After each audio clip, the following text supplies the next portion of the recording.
Ready? I am. Okay. So welcome to the first ever podcast of Diasporum. My name is Helena Tabeba.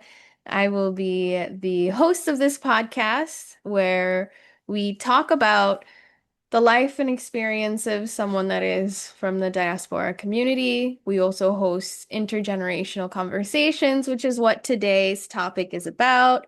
I am here with my father slash doctor, Dababa Eshete. I'll let him share a little bit about himself first, and then we'll dive into our topic. Dababa, aka Hmm. Dad, can you tell us a little bit about yourself? Thank you, my dear and lovely daughter, Helena Tawaba. Yeah, what can I say about myself? I'm just a good dad as far as I know. The rest is, that's it. What do you want me to say more than that about myself? You're a professor. Yeah, Your background, the things that you're background. interested Yeah. in. Originally, I'm from Harar, a place where I really feel Or very comfortable, proud about. And Harari, even suggests that Harari simply means it's like a melting pot. It's a blend of culture, Somalis, Oromos, Agaris, what have you. So I'm that place originally, and then of course I came to Addis Ababa, the capital city of Ethiopia, when I was young, because I was very, very fascinated to know what that city is and where my father, as you know, from Bulga, Itisa region, that has always been a fascination for me to know that hmm place, Bulga, the place of my ancestors from my father's side. So I have been there in Addis a couple of times as a kid, but mainly when I completed my grade 12, I had that opportunity of being one of the few privileged students to attend Addis Ababa, not Addis Ababa, then it was called Haile Selassie University. hmm And then the rest is just, history from there. After a long, long, long while, and so many interruptions and intrusions, explosive intrusions, I can say, I had a chance to come back to the United States and finish my PhD. Even that in itself has a very, very interesting and intriguing story. And then, of course, I had a chance to teach. I had been teaching in Addis Ababa and Asmara University before coming here. But here in the United States, I've been teaching in several places, Calvin, Missouri State, and finally Michigan State.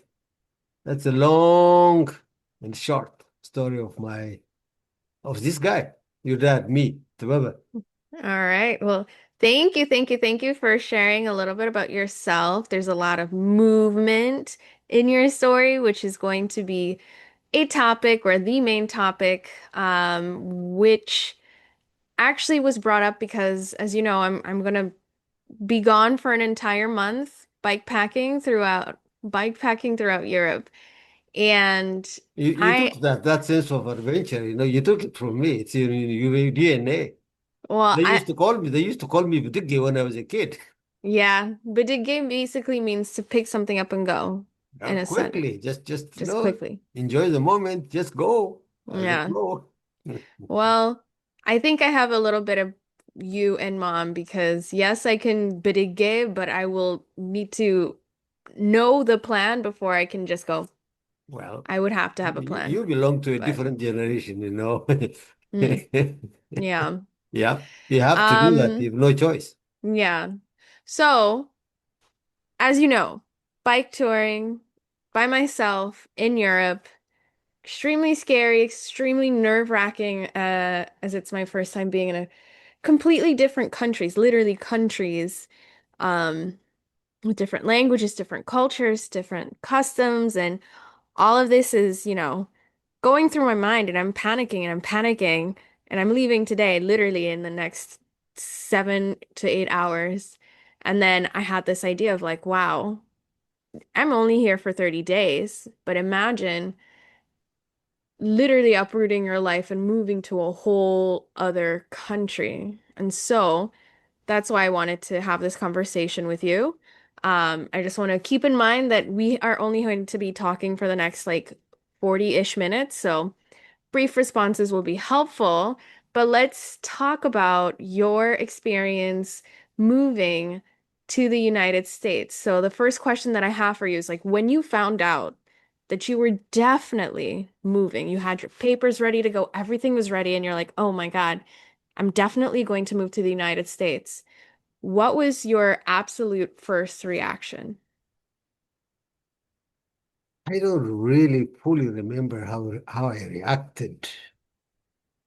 And I was very reluctant to leave Ethiopia. I'm a very quintessential Ethiopian guy, very, very domestic. So really, I think I can say mixed feelings. On one hand, the few opportunities that people get to come here for their PhD, that definitely gives excitement, and I was excited. But at the same time, being who I am, as I said, I described myself quintessential Ethiopian. It was also, that hard feeling, what does it mean to leave my place, quote Mm, unquote. So mhm. I think that summarizes it. Yeah. What do you think was the hardest thing to like pack and say goodbye to before you left? I think my kids, basically, and my Yeah. wife, but you were very, very little, and I had very, very strong connections with you guys, taking you everywhere. You are my friends, although you were kids, that was my life, apart from, going to the church and doing my business, you know. So that was very scary. I Mm, remember my mom at the airport, when she knew I was very reluctant, she even hmm said, "Why do you have to go?" Because I was crying. Mm, I remember vividly, you know, the reaction, saying that explicitly. yeah. Yeah. Huh. I think I might have like a brief memory. Now that you said that out loud, I do briefly remember you crying at the airport Yeah. and not knowing exactly what was going on, but I guess at that time I also kind of thought that, yeah, maybe he doesn't want to go. And that was the moment, until then it was in your mind.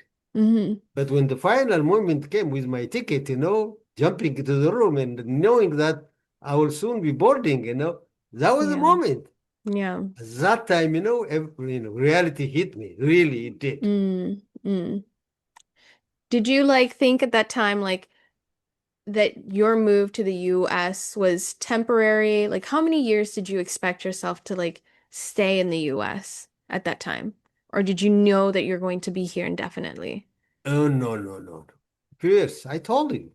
I'm quintessential Ethiopian. No Hmm idea, no clue. To stay here forever? No. Finish my business and go home. As simple as Yeah. that. Yeah. But life has its own algorithm, hmm its own. Yeah. So things happen. Things happen and you Yeah. stay. Yeah. All right. Yeah, yeah, yeah, yeah. It's interesting. Now it's been probably 25, 27 years since that Or moment. more. Yeah, close to 30 actually. Mhm. But so you right before you got onto your flight to the US, you had this moment of I don't like of I hey, I'm scared. I don't want to go. Ethiopia is probably my home. And then you took the flight over and you arrived in Michigan in the middle of December, which I probably wouldn't recommend someone that's from a warmer climate to to ever do. But do you remember your first day in Michigan? What was your first impression when you walked out of the I, airport? in fact, it was in August. I remember. It was in August, Lee. In 93 or Yeah, the 98? first time it was in Ah. August. And my first impression was, Harold Marcus, Professor Harold Marcus, who brought me here, my hmm mentor, coach, and then a God-given, friend for me, an intellectual father. for me. He was there. When he comes to Ethiopia, he will be, if you remember him, he's a kind of, very imposing body, very Mm-hmm. charming and very flamboyant guy. And he used to have, nice dressings with suit, cravat when he comes to Ethiopia. So that Mm-hmm. was the image I had about him. But when I met him at the airport, he came with his kumta. What do you call that? Mm-hmm. Short. Yeah. And that was the case first, my first, cultural shock to see him that Mm-hmm. way. And then he Mm-hmm. picked me and they brought me to the Spartan village. That was where you spent most of your time. Mm-hmm. That was a place where we international student communities were residing. So, he was walking me through the university, and he was in a kind of way checking me whether I knew that I was within the compound of the university. And finally, he understood that I was really not paying attention. I mean, I didn't know that it was the university Mm. because in Ethiopia, the university that I had been attending school, Haile Selassie First University, it has fences, it's bounded up. Mm-hmm. Here in Mm-hmm. Misu, there's no Mm-hmm. boundaries, no fences. So he knew that, he was trying to figure out how I was thinking about all this. And when he realized that I was really confused, he explained to me that this is a university. So Oh these my are my God. initial kind of, tests. Mm-hmm. Mm-hmm. Yeah. And what about the second time? So what you're saying is that the first time was in August of 93. You left and then you came back in 98. Yeah. How was that experience? Like your So that first day, the first few experience, weeks? in fact, that experience was more, I think, more because I came here without you, because you were not given the chance for you to come here. That was even more complicated than the first one. The Mm. first one, was clear. I'm here. Uh, you were with me, and then we went back. Mm-hmm. Then when I came back alone here, assuming that you would follow me, but I was also very much unsure. That that is a complicated story, and the challenge is not going to be as the cultural shock and the like. Then I'm not going to experience that because I had that experience already. Mm-hmm. The fear, the Pareto phenomena, the speed of life, these are encounters that the fear of, even losing myself, Mm. my identity being, swamped in this high-paced culture, they were there in the initial stage, but by now they were not kind of, they were not my preoccupations. I wasn't Mm-hmm. thinking along those lines. But the trouble was what what if I ended up here staying without you? Mm-hmm. And then, Mm-hmm. think of the streets, the Spartan village, the places that we used to go as a family. If Mm-hmm. I'm missing that forever, what would that be? These Yeah. were some of the ideas that were haunting me, and they did haunt me even after I came. It was Mm. a very uphill struggle for me to continue my program. Mm-hmm. I mean, with this kind of questions, unresolved questions. Yeah. Yeah. Yeah. I remember being on the other side and then seeing mom kind of worried. She kept going back and forth with like the embassy and we had gotten denied to like leave multiple times and it wasn't until like I remember it was really stressful both for you and for mom and even though we were just kids and we didn't I was oblivious to what was happening, I could sense and I could feel the stress. Like I remember distinctively like mom going to like one of the kiosks with papers in her hands and then getting denied. And then I remember her going back multiple times to do that. Yeah, it was tough. It was tough. But yet But but but remember that every time we had that experience, while I was there, we'll go to a nice, cookie place, Mhm. and then we'll say, ክብር ለኢየሱስ ይሁን. We would say that, Mm-hmm.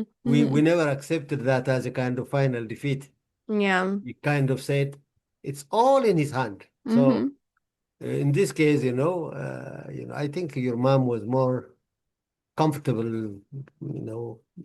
She knew somehow, I don't know how, that she would be able to come.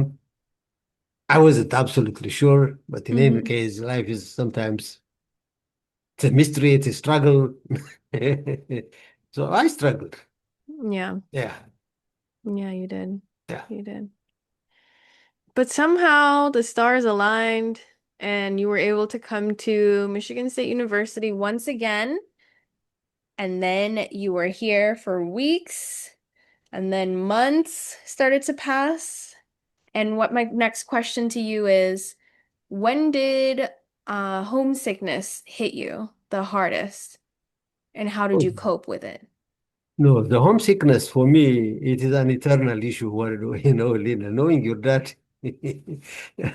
I have never felt at home here. I mean, Mm, so, when people ask questions like that, homesickness, for people like me, as I said, quintessentially Ethiopian, culturally steeped, I mean, very much social and active, but mm, I have this experience of this Harari experience, being social animal. I mean, you know, it's it's an eternal issue. I mean, yeah. you even feel that, I mean, even now. That's why I Mm, keep looking for pretexts to go to Ethiopia to recharge myself and come back. So, that's the kind of hidden transcript, the yeah. subtitle, for my trips, frequent trips to Ethiopia, even now.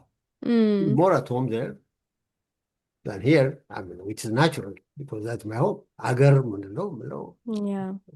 agar ቤት እንል የለ እንዴ? Yeah. So you Aggravate. can still live here for 30 years, 30 years, 4 years. For some people, Mm, we inside, your home is mm-hmm. there. So Mm-hmm. homesickness is, for me, it's not just a temporary issue bounded by time. It's always there. But of Mm, course, the first time I came here alone, yeah. that was the one that I alluded to in our previous conversation. Yeah. That was a time when you really, really, really, really miss home because Mm. it's completely new environment. It's a high-paced society, high speed, very much, I don't want need to, everybody knows that. So that was when you really feel that you are misplaced somewhere in a different world. Mm, And you can't bring, that village, that care, we call it, mm-hmm. into this. And this is not, as it were, your place or your Yeah. care. So that experience, it was there during the initial phase of my transition to this place. So the second time I came, that wasn't an issue. But Mm, again, I've qualified myself. yeah. Yeah. Homesickness is eternal for people who come from a high culture, very social. Yeah. Yeah. You just need to build healthy ways to cope with it. Well, it depends on personalities, temperament, but we all have that skill to navigate the distance. You know, that's life. Yeah.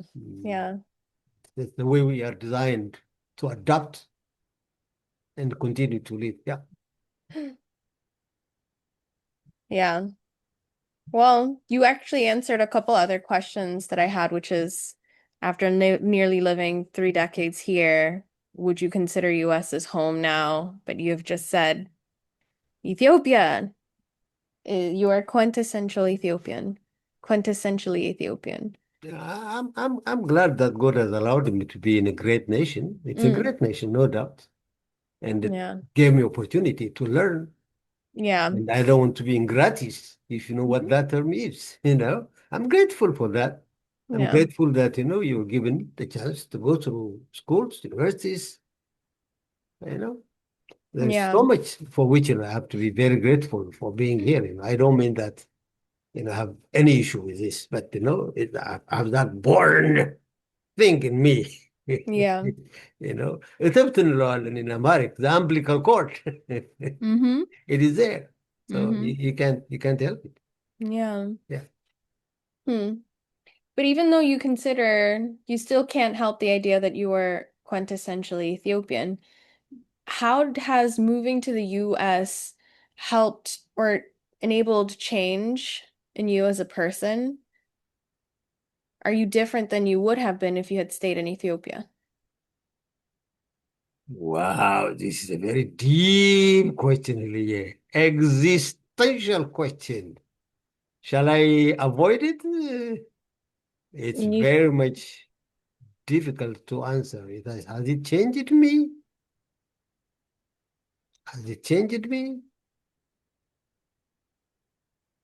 There's no doubt about that. I don't know in what manners, having lived in a different culture, close to 30 or even more, I don't even know, if you can number it.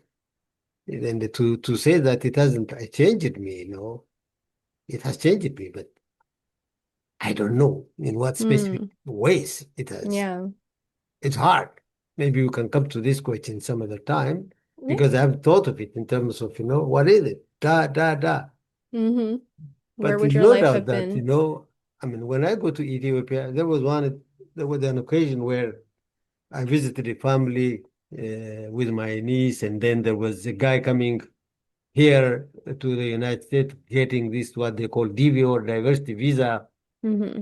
And then his mom told him, oh, you are going to this guy's place, diaspora. And then he looked at me like this, are you diaspora? Because, the same man, Hmm. very simple man, uncomplicated, nothing that shows that I'm a different person by being here. He was Mm. surprised to see me because Mm. it's just me, the same man. Yeah. So let me defer this question and think about it. It would be you know, another subject for a good podcast. But Yeah. yeah. Yeah, yeah, yeah. Okay, we'll defer that. We have one second to last question, which is knowing everything that you know now and looking at the last close to like 30 years, would you make the same choice to move all over again? It's something that I should have emphasized it in your previous question is accent. Hmm. Some people come here and then they kind of, adjust their languages and their accent Hmm. intentionally, Mm. you know. I don't.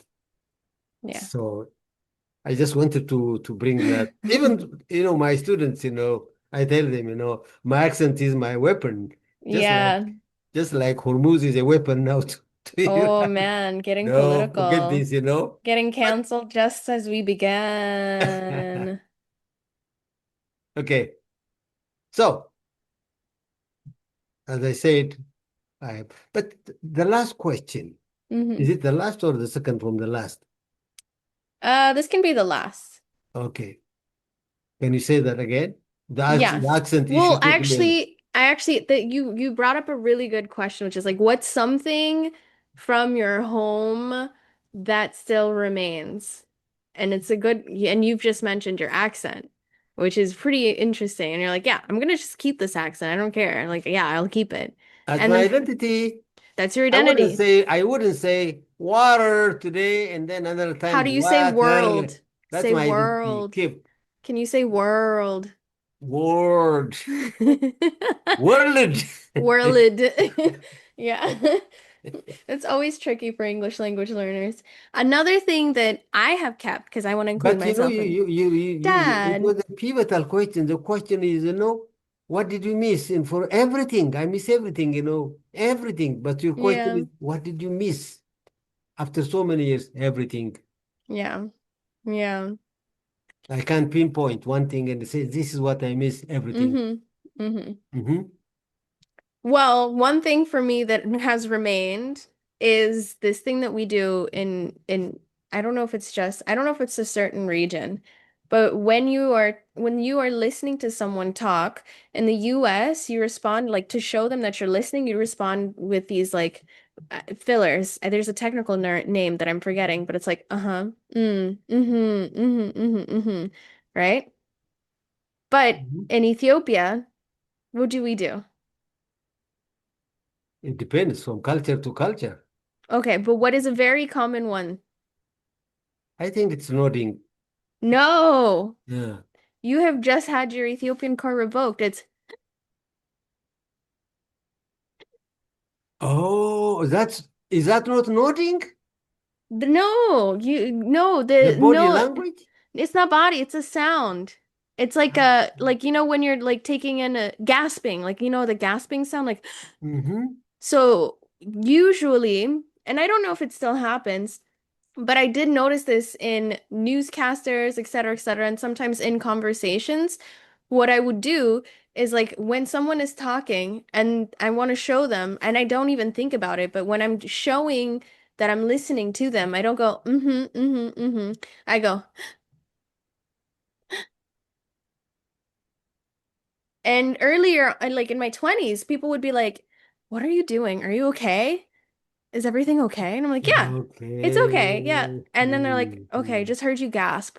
Mm-hmm. Mm-hmm. And I would Mm-hmm. have to tell them like, oh, this is a way for me to tell you that I'm listening to what you're saying. It's similar to mm-hmm, but you just take in take in air. You brought a very interesting issue. Here in American culture, you see someone full-lifted like this. Mm-hmm. In our culture, that's a bad thing to do that. We're kind of lower, and that's a big, big, big, big. There is a big cultural difference. Because here in the zone, if you see somebody like Yeah. talk to an official, baltata, that's what we say, baltata. It's almost condemned, and here it's the norm. Oh, you're talking about the physical, like you're talking about like body language rather than your voice. Yeah, that's that the body language. Oh, When I'm you talking see about the someone, voice, Dad. yeah, I'm talking about the voice. okay, But yes, I agree. Also the body language, like, and it's a lot of like Eastern cultures where, yeah, if there's someone that's hierarchically higher than you, then yeah, you lower yourself to show difference, respect. respect. Yeah. Yeah, that makes sense. Yeah, I do notice that sometimes, or even when you're shaking hands, like it's not all of Ethiopians, and it's interesting because like one time I was talking, I was in this event and I was shaking someone's hands and I automatically did this. So like left arm, like here as I'm shaking someone's hand, and then they're like, "Huh, have you been to Korea before?" And I knew exactly what he was talking about because in Korea, not all of Koreans, but in also in a lot of Asian countries, Asian Pacific Island countries, they have the same similar like handshakes. And it's a way of showing respect. And we do that also, not all of Ethiopians, but I know for sure I learned this in Ethiopia of just shaking someone's hands using this with a slight bow. So, yeah, body language for sure is something that we keep in us even when we're away. Yeah. Hmm. Mm-hmm. Okay. Am I on record?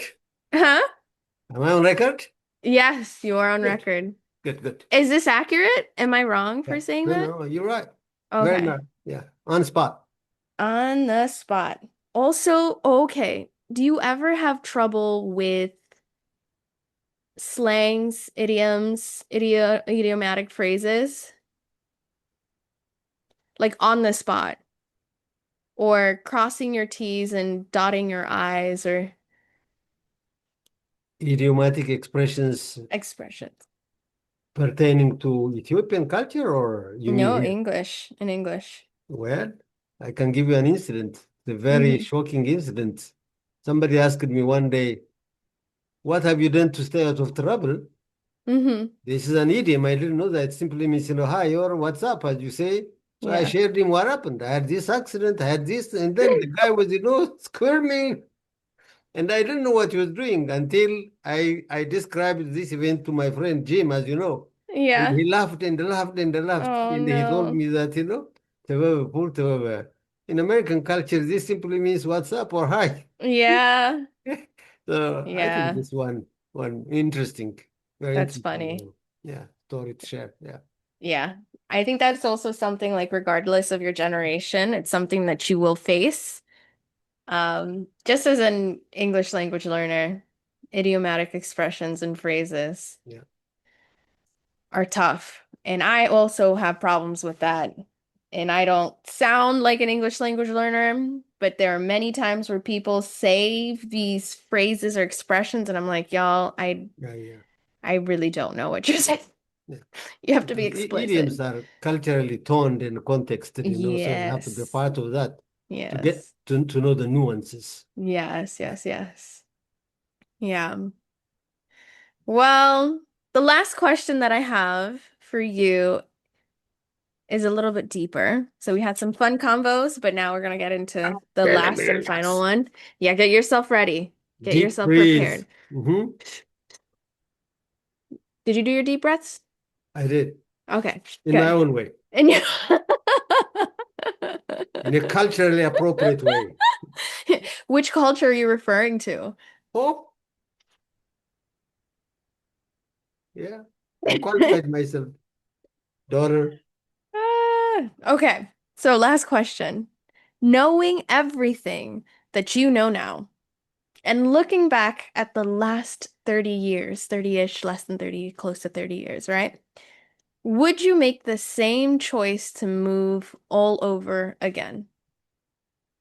Yeah, that's an Yes. accounting question. It's an accounting question. By that I mean, you have to have a ledger, liabilities, and then, gains.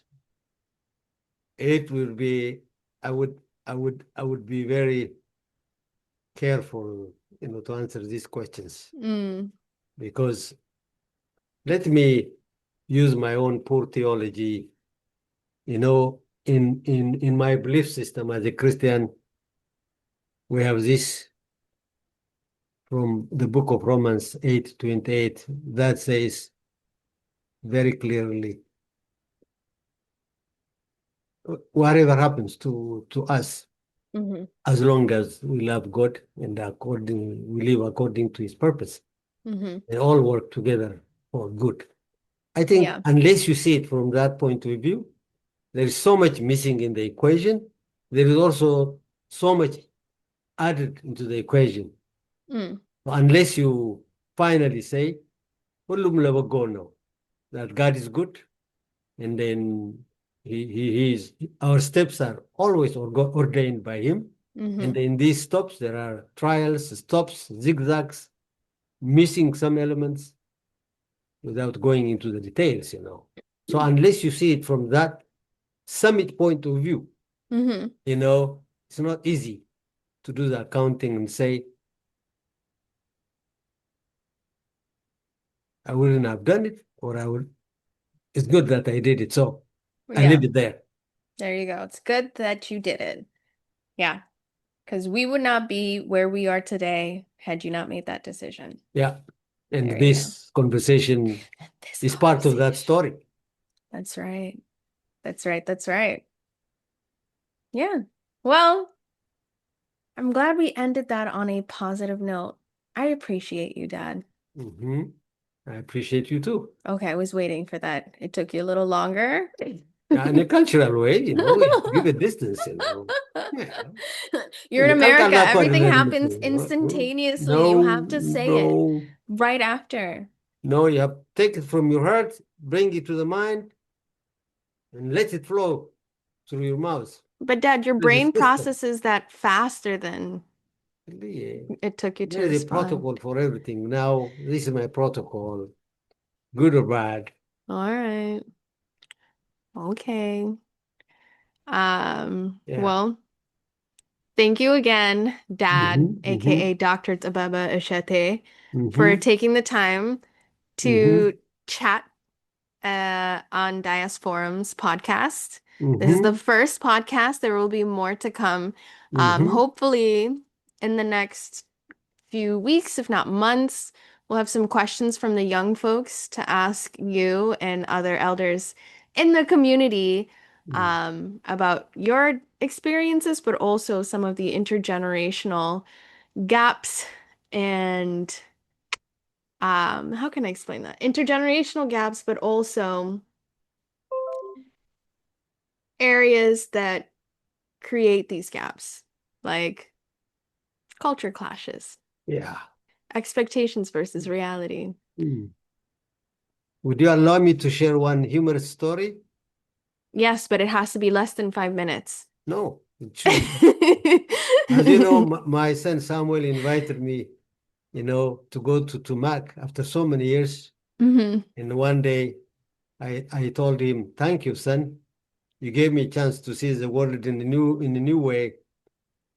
ከመቆርፈድ አወጣኸኝ. That was the example, the Amharic expression I used. Which ከመቆርፈድ means, አወጣኸኝ. And literally he said, "Did you understand that?" He said, "Yeah." መቆርፈድ, yeah, it comes from the word kufaro. For him, መቆርፈድ means digging. yeah, For me, መቆርፈድ means, like being in a dry world, without socialization.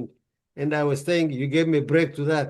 mm, Look, it's less than 5 minutes, yeah, language. yeah. How much you That's an guys have idiom. missed from Yeah. us as we communicate to you, and how much we have missed from you as you Mm, communicate to us. It's a I beautiful know. story, and I think it's a nice story to end our conversation.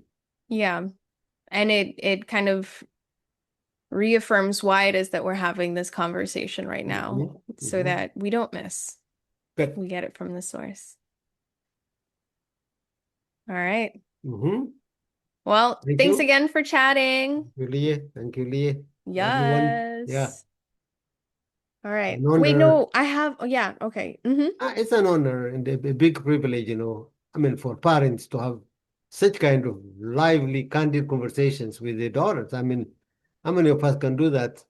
So thank you for taking the initiative, Minimum. encouraging me. Of Yeah. course. Hmm. Min chaggare. Wow.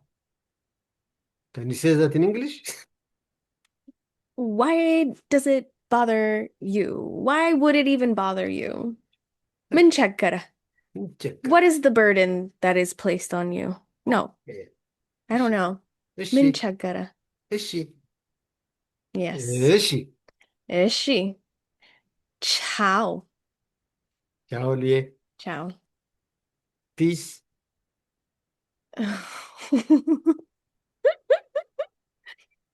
What other idioms do you have, Dad? Okay, let's go. Ciao. Ciao. Yeah. Can you say Riz? Ciao.